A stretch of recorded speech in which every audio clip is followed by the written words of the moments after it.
अस्सलाम वालेकुम। Welcome in study time. आज हम chemistry first year chapter number 1 को कंटिन्यू करेंगे और इसमें हमारा आज का जो टॉपिक है वो है लिमिटिंग रिएक्टेंट।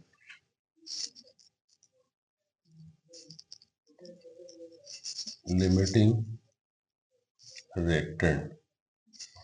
देखें स्टूडेंट्स, जैसा कि आपको मालूम है कि केमिस्ट्री में जब भी हम बात करते हैं रिएक्टेंट की, तो रिएक्टेंट वो सब्सटेंसेस कहलाते हैं जो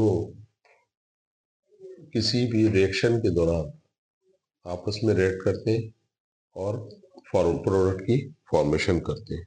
तो अगर मैं यहाँ पर एक मिसाल लूँ आपको, फॉर एग्जांपल हाइड्रोजन है और ये ऑक्सीजन के साथ रिएक्ट करती है। तो ये हाइड्रोजन गैस जब ऑक्सीजन गैस के साथ रिएक्ट करती है तो इसके रिजल्ट में फॉर्मेशन ऑफ वाटर होता है।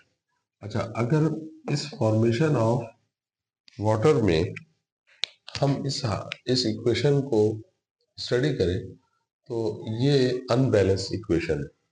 तो अगर इसको मैं बैलेंस करना चाहूँ तो मैं यहाँ 2 हाइड्रोजन मॉलिक्यूल और 2 वाटर मॉलिक्यूल लिखूंगा। इन्हें हम कहते हैं स्टोइचोमेट्रिक कोफिशिएंट या stoichiometric ratios. 2 mole of hydrogen reacts with 1 mole of oxygen to give 2 mole of water। तो अब इस रिएक्शन में अगर मैं हाइड्रोजन और ऑक्सीजन के मोल्स को इक्वल क्वांटिटी में ले लूं, सपोज करें कि मेरे पास हाइड्रोजन के भी 2 मोल्स हैं और ऑक्सीजन के भी 2 मोल्स हैं। तो हाइड्रोजन को मैं एक सपोज करें कि एक सर्किल से डिनोट कर देता हूँ।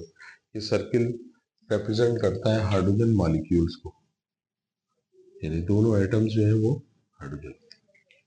क्योंकि ये 2 मोल्स है तो मैं यहाँ पर 1 मोल और ड्रा कर देता हूँ। हाँ, सिमिलरली अगर मैं यहाँ देखूँ तो यहाँ पे ऑक्सीजन का 1 मोल है बेसिकली, लेकिन अगर मैं इस ऑक्सीजन को 1 मोल के बजाय 2 मोल ले लूँ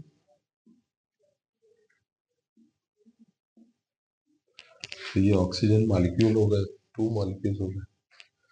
फॉर्मेशन ऑफ वाटर में आप देख रहे हैं कि हाइड्रोजन 2 मोल्स है और ऑक्सीजन 1 मोल।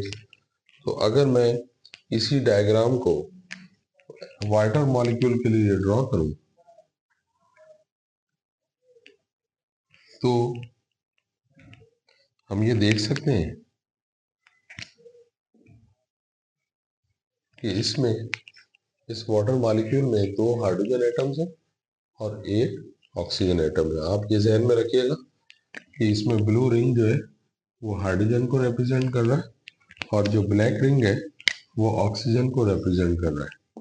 तो अब प्रॉब्लम क्या हो गई हमारे पास ये जो 2 हाइड्रोजन्स हैं इस रेशो से अगर रिएक्ट कर रहे हैं तो यहाँ 2 हाइड्रोजन मॉलिक्यूल 1 मॉलिक्यूल ऑक्सीजन के साथ रिएक्ट करके 2 वाटर मॉलिक्यूल बना रहे हैं। तो अगर मैं 2 वाटर मॉलिक्यूल यहाँ पे फॉर्मेशन कर देता हूँ 2 वाटर मॉलिक्यूल की,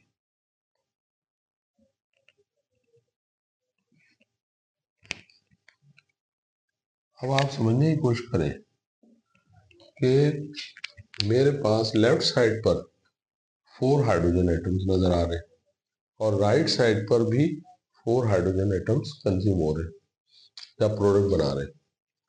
लेकिन लेफ्ट साइड पर ऑक्सीजन जो है मेरे पास, ये 2 ऑक्सीजन है, ये 2 ऑक्सीजन है। तो राइट साइड पर वाटर में मुझे सिर्फ 2 ऑक्सीजन नजर आ रहे हैं। तो इसका मतलब ये हुआ कि 2 मोल ऑक्सीजन 2 मोल हाइड्रोजन के मुकाबले में एक्सेस क्वांटिटी में है और हाइड्रोजन जो है वो लेस क्वांटिटी में है। तो हम ये कह सकते हैं कि जो हाइड्रोजन है वो हमारी लिमिटिंग रिएक्टेंट है, क्योंकि ये प्रोडक्ट के एंड में कंज्यूम फुली कंज्यूम हो जाएगी, entirely consume during the reaction.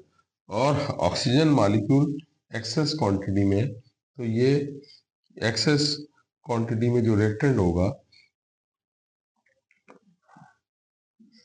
वो in the end of the reaction उसका कुछ ना कुछ पार्ट जो है वो रह जाएगा। अगर आपके पास आपने सैंडविच की फॉर्मेशन करनी है, एक सैंडविच के लिए मुझे 2 स्लाइस चाहिए और एक जो है सपोज कर लें तो आप ये एक रेशो मिल गया हमें कि हर सैंडविच की फॉर्मेशन 2 स्लाइस और एक कबाब की मदद से होती है। अगर कोई कहे कि मेरे पास 20 स्लाइसिस हैं एंड 20 कबाब, तो क्या हम ये देख सकते हैं कि हमारे पास स्लाइसिस या कबाब में कौन सी चीज़ लिमिटिंग रिएक्टेंट में होगी? तो मुझे करना क्या होगा, इस सैंडविच के लिए जो मैंने रेशो आपको डिफाइन किया है उस रेशो के हिसाब से मुझे देखना होगा कि पहले कौन सी चीज़ कंज्यूम हो जाएगी। तो अगर मैं देखूं तो इसमें हर सैंडविच जो है वो 2 स्लाइस कंज्यूम कर रहा है और हर सैंडविच के लिए एक कबाब की ज़रूरत है। इसका मतलब ये हुआ कि मैं 10 सैंडविच फॉर्म कर सकता हूँ इस रेशो से। अब 10 सैंडविच के लिए 20 स्लाइसिस तो मौजूद है, लेकिन हर सैंडविच के लिए एक कबाब चाहिए और यहाँ पर मेरे पास कितने कबाब है? 20 है।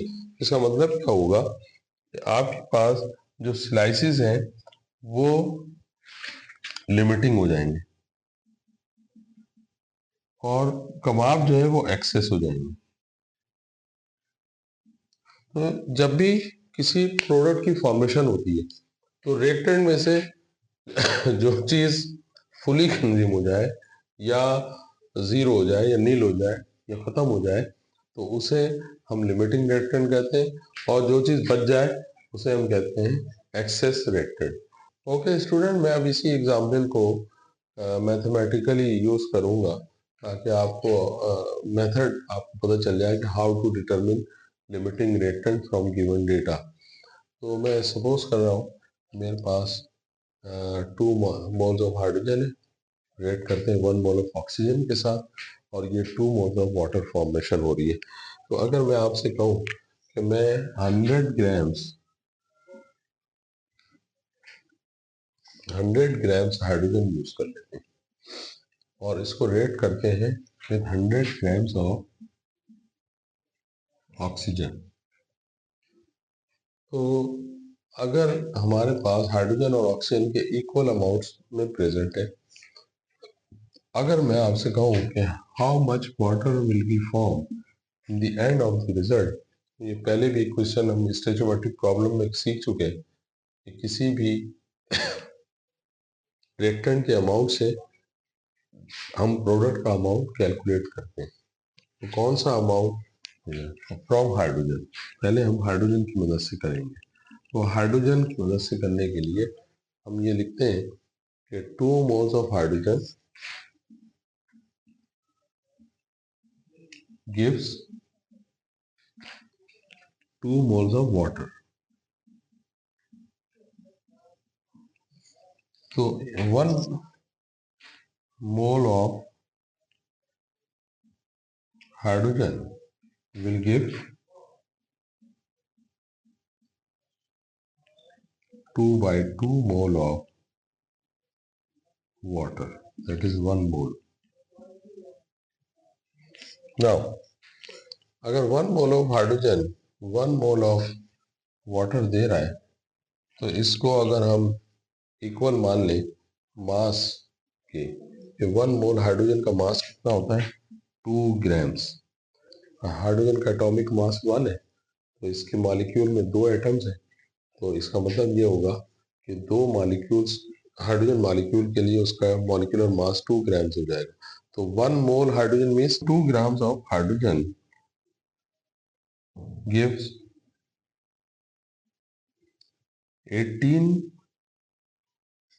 36 grams of water. हाउ? तो हाइड्रोजन का एटॉमिक मास जो है 1 ग्राम है, ऑक्सीजन का 16 है, तो वाटर में 2 प्लस 16, तो ये 18 ग्राम्स के इक्वल आ जाएगा।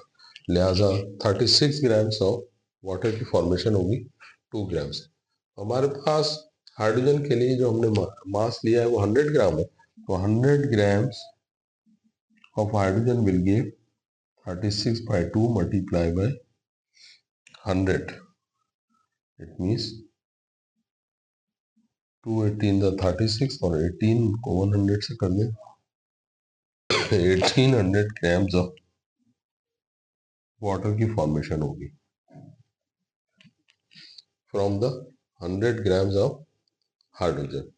गाइस अभी मैंने जैसे कैलकुलेट किया है कि 100 ग्राम्स जो है हाइड्रोजन वो कितना वाटर प्रोड्यूस करता है, 3600 grams of water.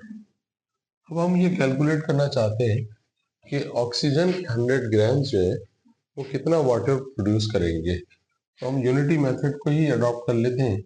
Bye equation 1 mole of oxygen produce 2 mole of water, 2 mole of water, 1 mole of oxygen, तो oxygen atomic mass is 32 to the 32, 16 है तो 16 to the 32, तो 32 grams of oxygen will provide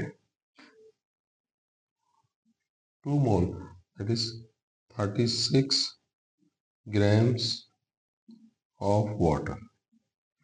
So 36 actually molecular mass of water, तो 2 moles का मास जो है 36 grams होगा। Now 1 gram will give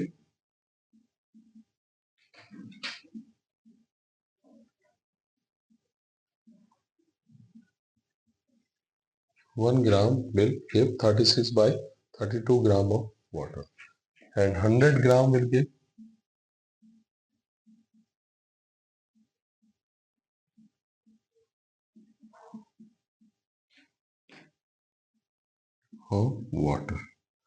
112.5 grams of water will be produced from 100 grams of oxygen. Now इस में मैं इस इंफॉर्मेशन को यहाँ आपकी आसानी के लिए लिख देता हूँ कि जब आप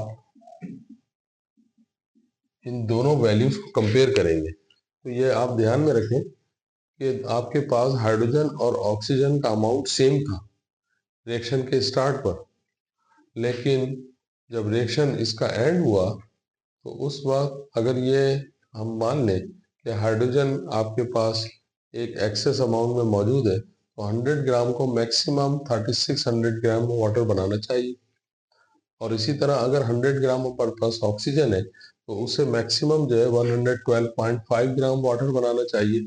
लेकिन आप ये देखिए कि इसमें से जो लीस्ट अमाउंट ऑफ प्रोडक्ट दे रहा है जो रिएक्टेंट, वो रिएक्टेंट ही आपका लिमिटिंग रिएक्टेंट होगा, क्योंकि ये वो रिएक्टेंट पहले कंज्यूम हो जाएगा। तो ऑक्सीजन जो है वो बेशक क्वांटिटी में इक्वल है, लेकिन क्योंकि ऑक्सीजन की क्वांटिटी से वाटर की जो क्वांटिटी है वो हाइड्रोजन से प्रोड्यूस होने वाले वाटर्स के मुकाबले में कम है, लिहाजा हम ये कहेंगे कि हमारा यहाँ पर जो ऑक्सीजन है, oxygen is a limiting vector, is a limiting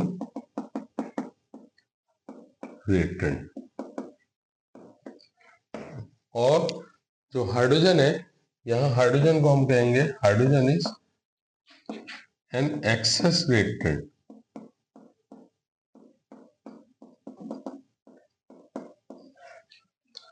तो गाइस इस तरह से लिमिटिंग रिएक्टेंट की एक और डेफिनेशन भी दी जा सकती है। लिमिटिंग रिएक्टेंट ना सिर्फ पहले कंज्यूम हो जाता है, बल्कि ये लिमिटिंग रिएक्टेंट जो प्रोडक्ट है उसका लीस्ट अमाउंट भी देता है।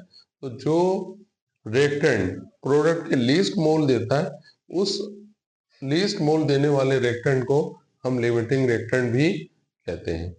और स्टूडेंट आज की वीडियो के लिए बस इतना ही। हमारी वीडियो को लाइक करें, सब्सक्राइब करें, शेयर करें, और इसमें कोई प्रॉब्लम हो आप कमेंट्स में दे सकते हैं। अस्सलाम वालेकुम।